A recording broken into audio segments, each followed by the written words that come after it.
അസ്സലാമു അലൈക്കും വറഹ്മത്തുള്ളാഹി വബറകാതുഹു. ബിസ്മില്ലാ വൽഹംദുലില്ലാ വസ്സലാത്തു വസ്സലാമു അലാ അഷ്റഫിൽ മുർസലീൻ വഅലാ ആലിഹി വസ്വഹ്ബിഹി അജ്മഈൻ അമ്മാ ബഅദ്. മുത്തുനബി സല്ലല്ലാഹു അലൈഹി വസല്ലമ തങ്ങൾ നടക്കും എന്ന് പറഞ്ഞ ഒരു കാര്യവും നടക്കാതിരുന്നിട്ടില്ല. അവിടുത്തെ പ്രവചനങ്ങളെല്ലാം പുലർന്നതാണ്. വമാ യൻതിഖു അനിൽ ഹവാ ഇൻ ഹുവ ഇല്ലാ വഹ്യുഹ എന്നാണല്ലോ പരിശുദ്ധ ഖുർആൻ പറഞ്ഞത്. അവിടുന്ന് സ്വാദിഖുൽ മസ്തൂഖാണ്. മുത്തനബി സല്ലല്ലാഹു അലൈഹി വസല്ലമ തങ്ങളുടെ പ്രവചനത്തിൻ്റെ ഫലമാണ് ഖവാരിജിയത്തിൻ്റെ രംഗപ്രവേശനം കൊണ്ട് ലോക മുസ്ലിങ്ങൾ മനസ്സിലാക്കിയത്. ഇസ്ലാമിലെ ആദ്യ അവാന്തര വിഭാഗമാണ് ഖവാരിജിയത്ത്. അവരുടെ വിശേഷണങ്ങൾ പറയുകയാണെങ്കിൽ അവർ ഇബാദത്തുകൾ കുറഞ്ഞ ആളുകളല്ല, മറിച്ച് അവരുടെ നിസ്കാരവും നോമ്പും ഖുർആനോത്തും ഒക്കെ കൂടുതലാണ്, മറ്റുള്ളവരൊക്കെ അത്ഭുതപ്പെട്ടും പോകും വിധമാണ്. ഇത്രത്തോളം ഹൈലിൻ്റെ സമയത്തുള്ള നിസ്കാരം പോലും ഖളാ വിട്ടൽ നിർബന്ധമുണ്ട് എന്ന് പറയുന്നവരാണ്. സ്വഹീൽ ബുഖാരിയിലെ 321 ഹദീസിൽ ശുദ്ധിയുള്ളപ്പോഴുള്ള നിസ്കാരം മാത്രം നിസ്കരിച്ചാൽ മതിയോ എന്ന് ആയിഷ ബീവിയോട് ചോദിച്ചപ്പോൾ മഹദി ചോദിക്കുന്നു, ആ ഹറൂരിയത്തുനന്തി, നീ ഖവാരിജിയത്തിൽപ്പെട്ട പെണ്ണാണോ? അഥവാ അലി റളിയല്ലാഹു അൻഹുവിനെതിരെ ആദ്യമായി ഈ ഖവാരിജിയത്ത് സംഗമിച്ച സ്ഥലം ഹറൂറ എന്ന പ്രദേശമാണ്. ആ സ്ഥലത്തോട് ചേർത്താണ് പിന്നീട് ഈ ഖവാരിജികൾക്ക് ഹറൂരിയത്ത് എന്ന് പേര് വരാൻ കാരണം. അപ്പോൾ ഹൈലിൻ്റെ സമയത്തുള്ള നിസ്കാരം പോലും ഖളാ വീട്ടൽ നിർബന്ധമാണ് എന്ന് പറയുന്നവരാണിവർ എന്ന് മനസ്സിലാക്കുക. ഇനി തെറ്റ് ചെയ്യുന്നവരാണോ? അല്ല, തെറ്റ് ചെയ്യുന്നവർ ഇസ്ലാമിൽ നിന്ന് പുറത്തു പോകും എന്ന് വിശ്വസിക്കുന്നവരാണ്. സ്വഹീൽ ബുഖാരിയിലുള്ള ഒരുപാട് ഹദീസ് കിതാബുകളിലുള്ള ഒരു സംഭവത്തിലൂടെ മുത്തനബി സല്ലല്ലാഹു അലൈഹി വസല്ലമ തങ്ങൾ ഇവരെ പരിചയപ്പെടുത്തുന്നുണ്ടല്ലോ. ഹുനൈന് യുദ്ധത്തിന് ശേഷം ഗനീമത്ത് ഓഹരി വെക്കുമ്പോൾ മുത്തനബി സല്ലല്ലാഹു അലൈഹി വസല്ലമ തങ്ങളുടെ അടുത്തേക്ക് വന്ന ദുൽഖുവൈസിറ പറയുന്നു, ഇഅ്ദിൽ യാ മുഹമ്മദ്, മുഹമ്മദേ നീ നീതി പാലിക്കുക. ആരോടാണ് പറയുന്നത്? മുത്തനബി സല്ലല്ലാഹു അലൈഹി വസല്ലമ തങ്ങളോട് നീതി പാലിക്കാൻ വേണ്ടി പറയുകയാണ്. ആ സമയത്ത് മുത്തനബി ചോദിക്കുന്നുണ്ട്, ഞാൻ നീതി പാലിച്ചില്ലെങ്കിൽ ആരാണ് നീതി പാലിക്കുക? ഇത്രയും മുത്തനബിയോട് ഇങ്ങനൊരു ധിക്കാരം പ്രവർത്തിച്ച ആളെ കണ്ടപ്പോൾ ഉമർ റളിയല്ലാഹു അൻഹു ചോദിക്കുന്നുണ്ട്, നബിയെ ഞാൻ അവനെ വകവരുത്തണ്ടേ? ആ സമയത്ത് മുത്തനബി സല്ലല്ലാഹു അലൈഹി വസല്ലമ തങ്ങൾ സമ്മതിച്ചിട്ടില്ല. എന്നിട്ട് മുത്തനബി സല്ലല്ലാഹു അലൈഹി വസല്ലമ തങ്ങൾ പറയുകയാണ്, യഖ്റുജു മിൻ ളിഇ ഹാദാ, ഈ ആളുണ്ടല്ലോ, ഇയാളുടെ പരമ്പരയിൽ നിന്ന് ഒരു ടീം വരാനുണ്ട്. എന്താണ് അവരുടെ പ്രത്യേകത? യഹ്കിറു അഹദുക്കും സ്വലാത്തഹു മഅ സ്വലാത്തിഹിം, അവരുടെ നിസ്കാരം നോക്കുമ്പോൾ നിങ്ങളുടെ നിസ്കാരം ഒന്നുമല്ല, പറ്റേ നിസാരമായി തോന്നും. അത്രത്തോളം നിസ്കാരമാണ് അവരെ നോമ്പ് നോക്കുമ്പോൾ. അതുപോലെ അവരുടെ ഖുർആനോത്തൊക്കെ നോക്കുമ്പോൾ അവർ ധാരാളമായി ഖുർആനോതുന്നു, പക്ഷേ അതൊന്നും എന്ത് ചെയ്യുന്നില്ല, ബാക്കിയുള്ളവർക്ക് അത്ഭുതമായി തോന്നെങ്കിലും അവരുടെ തൊണ്ടക്കുഴിക്ക് താഴെ അതെത്തുന്നില്ല.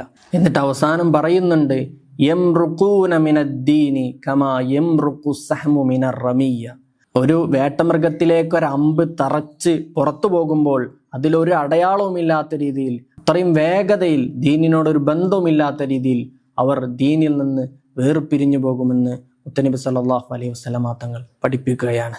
ഇങ്ങനെ ഇബാദത്തുകളൊക്കെ ധാരാളമുള്ളവരും തെറ്റുകൾ ചെയ്താൽ ഇസ്ലാമെന്ന് പുറത്തു പോകും എന്ന് പറയുന്നവരുമായ ഈ ഖവാരിജിയത്ത് അവർക്ക് എന്താണ് പറ്റിയത് എന്ന ചരിത്രം നോക്കുമ്പോൾ നമുക്ക് മനസ്സിലാക്കുന്നത് അവർ സ്വഹാബത്തിനെ നിസ്സാരമാക്കി, ഒരു സ്വഹാബത്തിനെ കാഫിറാക്കി എന്നതാണ്. അതുകൊണ്ടാണ് സുഹീൽ ബുഖാരിയിൽ ഇബ്നു ഉമർ റളിയല്ലാഹു അൻഹുവിനെ കുറിച്ച് പറയുന്നുണ്ട്, വകാന ഇബ്നു ഉമറ യറാഹും ശിറാറ ഖൽഖില്ല. ഖവാരിജിയത്തിനെ കുറിച്ച് പറയുന്ന ബാബിൻ്റെ താഴെയാണ് ഇമാം ബുഖാരി റളിയല്ലാഹു അൻഹു ഇത് കൊണ്ടുവരുന്നത്.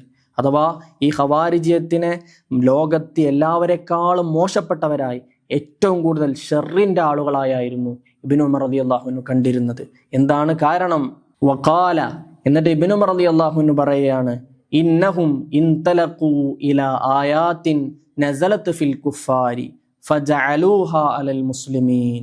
കാഫിരീങ്ങളിൽ ഇറങ്ങിയ ആയത്ത് അത് മുസ്ലിങ്ങളുടെ മേൽ അവർ ചാർത്തുകയാണ്. അത് മുസ്ലിങ്ങളെ കുറിച്ചാണ് ആയത്തിൽ പറഞ്ഞത് എന്ന് ആരോപിക്കുകയാണ്. നിങ്ങൾ നോക്കൂ, ഇതേ സംഭവമാണ് വഹാബികളിൽ കാണാൻ കഴിയുന്നത്.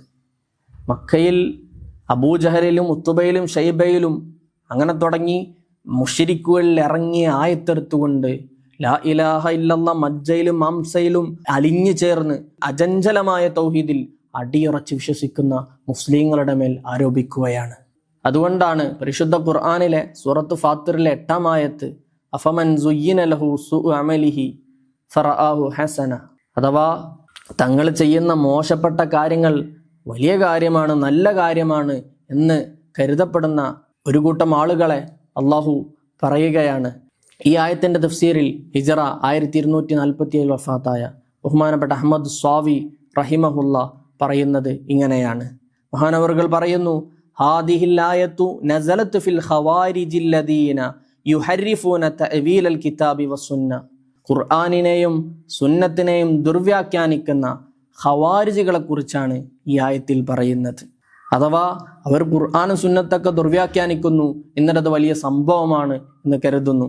മഹാനവറുകൾ തുടർന്നു പറയുന്നു, വയസ്തഹില്ലൂന ബിദാലിക ദിമാ അൽ മുസ്ലിമീന വ അംവാലഹും. മുസ്ലിങ്ങളെ കൊല്ലലും അവരുടെ സ്വത്ത് അപഹരിക്കലും അനുവദനീയമായ കാര്യമാണ് എന്ന് ഖുർആൻ കൊണ്ടും സുന്നത്ത് കൊണ്ടൊക്കെ അവർ ദുർവ്യാഖ്യാനിച്ച് പ്രചരിപ്പിക്കുകയാണ്. ലിമാഹുവ മുഷാഹദുല്ലാൻ ഫീ നളാഇരിഹിം. അവരെ പോലെ വേറൊരു ടീം നമ്മൾ കാണുന്നുണ്ട്, ഇന്ന് കാണുന്നുണ്ട്. ആരാണവർ? വഹും ഫിർഖത്തുൻ ബി അർളിൽ ഹിജാസ് യുഖാലു ലഹുമുൽ വഹാബിയ. വഹാബികൾ എന്ന് പറയപ്പെടുന്ന ഹിജാസിലുള്ള ഒരു ടീമാണവർ.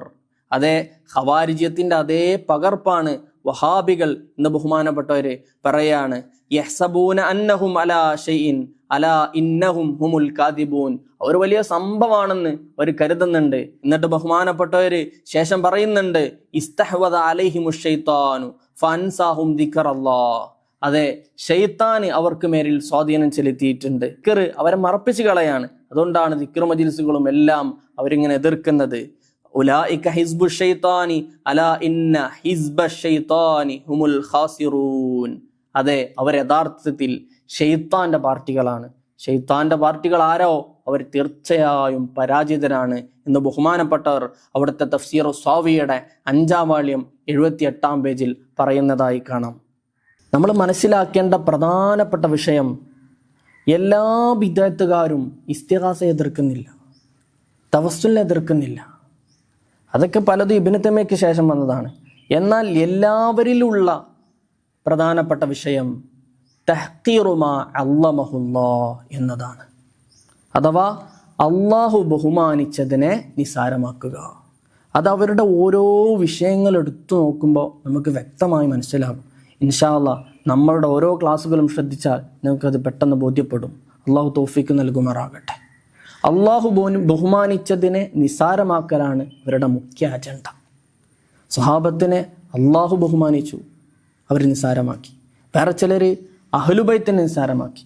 ഇമാം റാസി റഹിമഹുല്ല സൂറത്ത് ഷൂറയുടെ 23-ാം ആയത്തിൻ്റെ തഫ്സീറിൽ പറയുന്നുണ്ട്, മുത്തനബി സല്ലല്ലാഹു അലൈഹി വസല്ലമ തങ്ങൾ അഹ്ലുബൈത്തിനെ ഉപമിച്ചത് നൂഹ് നബിയുടെ കപ്പലിനോടാണ്. സ്വഹാബത്തിനെ ഉപമിച്ചതോ അത് നക്ഷത്രങ്ങളോടാണ്. കടലിൽ ദിശയറിയാതെ വഴിതെറ്റിപ്പോകാതിരിക്കാൻ നക്ഷത്രങ്ങളുടെ സഹായം ആവശ്യമാണ്. അങ്ങനെ സ്വഹാബത്തിനെയും അഹ്ലുബൈത്തിനെയും ഒരുപോലെ സ്നേഹിക്കാൻ യഥാർത്ഥ അഹ്ലുസുന്നത്തി വൽ ജമാഅത്തിന്റെ ആളുകൾക്ക് മാത്രമേ സാധിക്കുകയുള്ളൂ. ചുരുക്കത്തിൽ ബിദ്അത്തിന്റെ ആളുകൾക്ക് എന്താണ് പ്രശ്നം, വഹാബികൾക്ക് എന്താണ് പ്രശ്നം എന്ന് ചോദിച്ചാൽ നമുക്ക് പറയാനുള്ളത്, അവർ അള്ളാഹു ബഹുമാനിച്ചതിനെ നിസാരമാക്കുന്നവരാണ്. അള്ളാഹു ബഹുമാനിച്ചതിനെ ബഹുമാനിക്കുന്നതാണ് അഹ്ലുസുന്നയുടെ അടയാളമെങ്കിൽ അള്ളാഹു ബഹുമാനിച്ചതിനെ നിസാരമാക്കലാണ് ബിദ്അത്തിന്റെ അടയാളം. അള്ളാഹു എന്നും ഹക്കിൽ ഉറച്ചു നിൽക്കാൻ നമുക്ക് തൗഫീഖ് നൽകുമാറാകട്ടെ. വാഖിറു ദഅവാന അനിൽ ഹംദുലില്ലാഹി റബ്ബിൽ ആലമീൻ. അസ്സലാമു അലൈക്കും വറഹ്മത്തുള്ളാഹി.